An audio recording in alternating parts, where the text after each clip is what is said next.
Con un fraternal saludo, con un abrazo, le saluda a su amigo José Manuel Marmolejo Delgado en nuestro programa Golpe a Golpe, Verso a Verso, en esta gran estación que es OMV Radio desde Ecatepec de Morelos, Estado de México.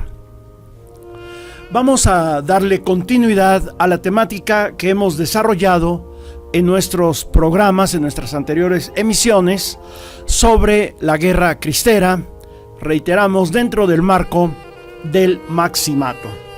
Y nos remitimos a nuestra fuente estructural, nuestra fuente de información, que es el periódico Excelsior.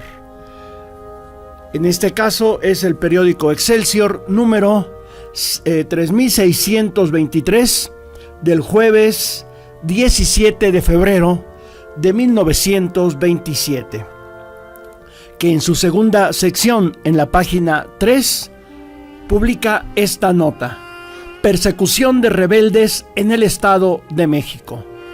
Un parte rendido por el jefe de operaciones militares en el Estado de México, general Francisco Urbalejo, a la Secretaría de Guerra y Marina, informaba sobre los últimos movimientos de los rebeldes cristeros en el Estado de México y el trabajo de las tropas federales a su mando. Los rebeldes sufrieron defecciones y no estaban en condición de hacer nada efectivo contra el gobierno, pero no han dejado de perjudicar a los vecinos de pequeñas localidades, decía este general Francisco Urbalejo. En un punto llamado Palmito de Ocotlán, el 26º regimiento batió a un grupo de alzados que tenían un mes en el lugar. Se les causaron bajas y quitaron caballos que los rebeldes habían requisado en las fincas inmediatas cuando lanzaron el grito de rebelión. Eran muy reducidos los grupos rebeldes que operaban en la localidad. En su página 9, el periódico Excelsior publicaba esta nota: el general Carreras, jefe de operaciones. El general Francisco S. Carreras suplía al general Guillermo Nelson en la jefatura de operaciones militares de Tamaulipas. El general Francisco Carreras rendiría un informe a la Secretaría de Guerra acerca del complot descubierto en la ciudad de Tampico por parte de conspiradores que se reunían secretamente en juntas de carácter sedicioso. Se cree que ese complot tenía ramificaciones en la capital de la República. Otra nota es la siguiente: 2 encuentros con los grupos rebeldes.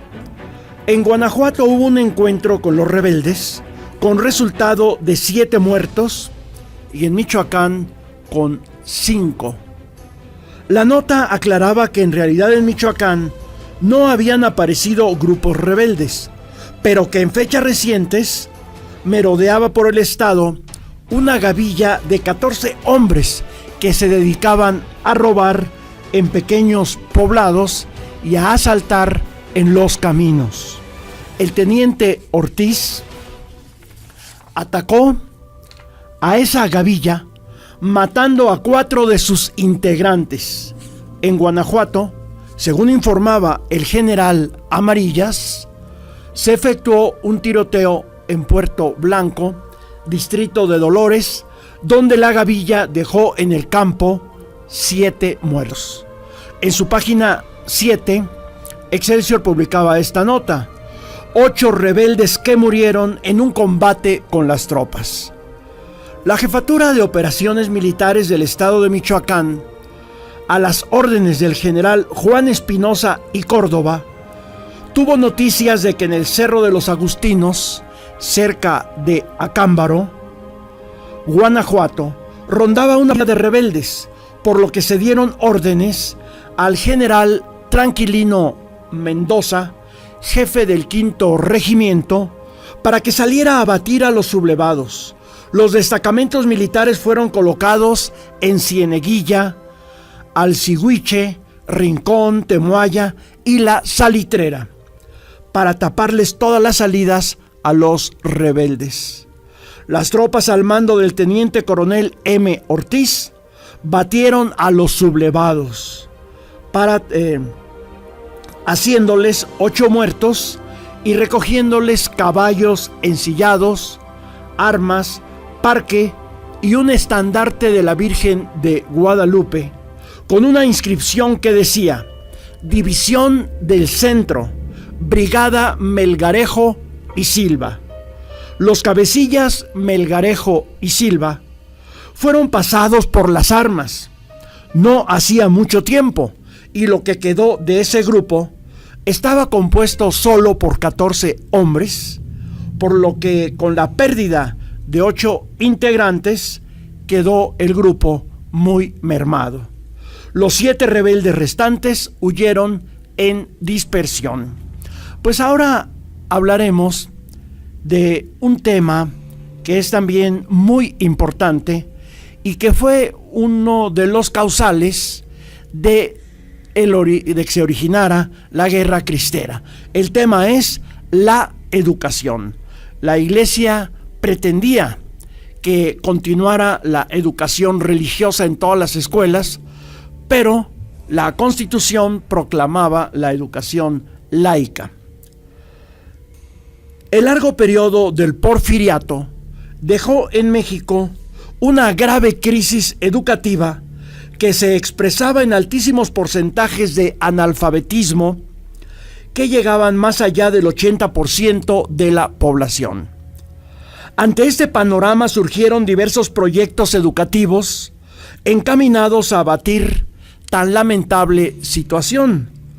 Uno de estos es la educación racionalista, que partía de principios anarcosocialistas, que condujeron finalmente a la elevación a rango constitucional de la educación socialista con el presidente Lázaro Cárdenas a mediados de los años 30.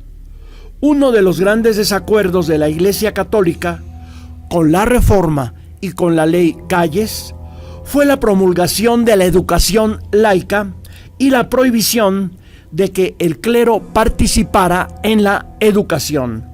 En los diversos memoriales católico-cristeros podemos observar que la cristiada ponía como una de sus condiciones para alcanzar un acuerdo que el gobierno de Calles retirara la prohibición de impartición de educación religiosa en las escuelas. Los opositores a la educación moderna cometieron toda una serie de actos represivos, bárbaros, en contra de los profesores que la impartían. Es interesante conocer algunos detalles de los conceptos vertidos en el discurso de José Vasconcelos al momento de su toma de protesta como rector de la Universidad Nacional de México, porque reflejan parte del conflicto educativo de la era revolucionaria. Decía José Vasconcelos: llego con tristeza a este montón de ruinas de lo que antes fue un ministerio que comenzaba a encauzar la educación pública por los senderos de la cultura moderna. La más estupenda de las ignorancias ha pasado por aquí, asolando y destruyendo, corrompiendo y deformando, hasta que por fin ya solo queda al frente de la educación nacional esta mezquina jefatura de departamento, que ahora vengo a desempeñar por obra de las circunstancias, un cargo que sería decorativo si por lo vano de sus funciones no fuese ridículo, que sería criminal si la ley que lo creó no fuese simplemente estúpida.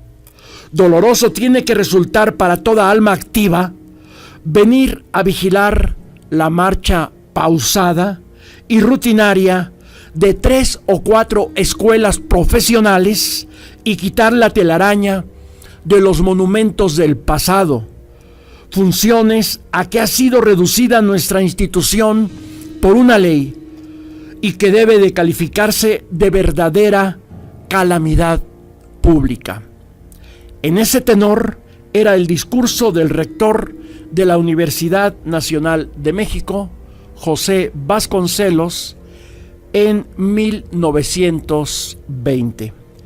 Vasconcelos declaraba que él no se sometería a la situación prevaleciente, ya que por encima de las leyes estaba el deber que proclamaba su conciencia, por lo que era necesario transformar la ley de educación pública y construir el Ministerio Federal de Educación, sin lo cual no habría ningún resultado provechoso en la instrucción del pueblo. Que él no se conformaba con las costumbres burocráticas y de relumbrón del cargo, y que no se convertía en un cómplice de la mentira social. Pues era lo que planteaba José Vasconcelos en su toma de posesión como rector de la Universidad Nacional de México. Todavía no era autónoma. Esta crisis educativa que el porfiriato le dejó a la patria, entre ellos la posibilidad de que la Iglesia